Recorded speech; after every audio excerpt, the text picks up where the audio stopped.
Welcome to Garden Wise Adventures. My name is Malie, and today I wanted to talk to you about drought-tolerant plants you could plant that attract hummingbirds, and there's several of them.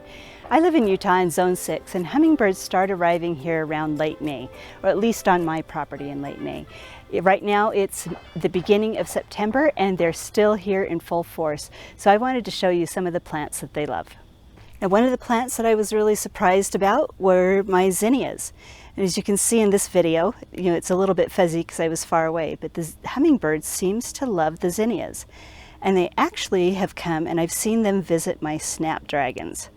So some of these annual flowers are really great ones to plant. Let me show you another annual one that has been the biggest hit with hummingbirds so far. Here we have my annual salvia.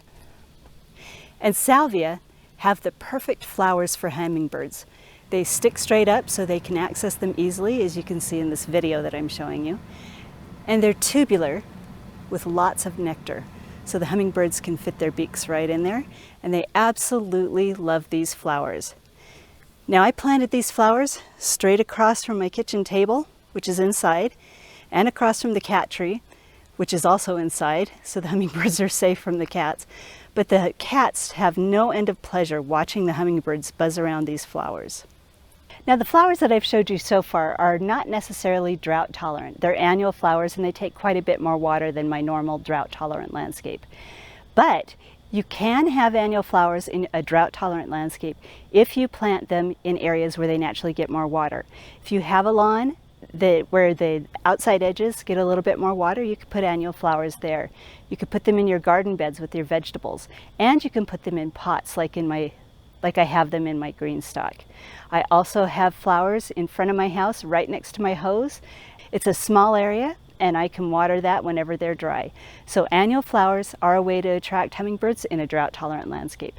Now let me show you some of the more drought-tolerant flowers that the hummingbirds absolutely love.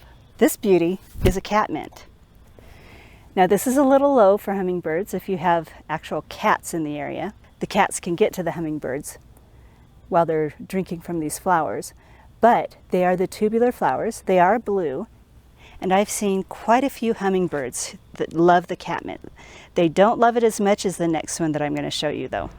This is a flower that I am trialing in my garden. This is called Hummingbird Mint, or Agastache.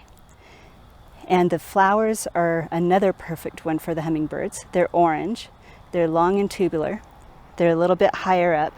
Still doesn't keep them safe from the cats, but they're a perfect spot for the hummingbirds. And they love buzzing around this. This is one of the first ones they visit when they come into my yard. This one is called Zaushinaria. It's a little bit darker orange.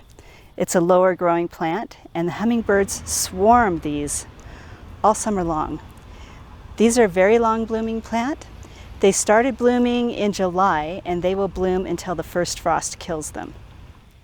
Hummingbirds absolutely love this plant. The last flower I wanted to highlight is the Penstemon. This one's called rock candy, and the hummingbirds really, really love this. Most Penstemons have the tubular shape that the hummingbirds love. So this one's called rock candy. This one's pretty much done flowering, and I've seen the hummingbirds visit this one a lot. This is the pine leaf Penstemon, and it had an orange color, and they absolutely loved it. Another thing hummingbirds need is a source of water. Now, I'm not an expert on how hummingbirds drink. They do get a lot of their moisture from nectar, but when I've been out watering with my hose, and maybe I'll try and get a video of it. If I don't, you need to try it yourself. But during the time of day when you see hummingbirds buzzing around, take your hose out or take a sprinkler out and just let the water spray for a little while. The hummingbirds will come diving through it, and to me it looks like they're drinking out of the hose. Another thing that I've observed and that I learned in California is in the spring I would see my hummers dodging through the air. They would just do these swooping motions in the same spot over and over, coming from different directions. Now, they will do that when they're being territorial and there's another hummingbird in the area, but this looked a little bit different. So I asked somebody who knew a lot about hummingbirds, and they said, next time that happens, go over there and look. She says, I'll bet you'll find a swarm of gnats. So hummingbirds can catch gnats out of the air. So flying insects, really tiny flying insects, they will catch and eat in the spring just before it's time to lay eggs. Now, I would love to hear what brings hummingbirds into your property. What are your favorite flowers for hummingbirds that I may not have mentioned? And if my videos are helpful to you, I hope you like and subscribe, share them with your friends, and go have a wonderful garden adventure.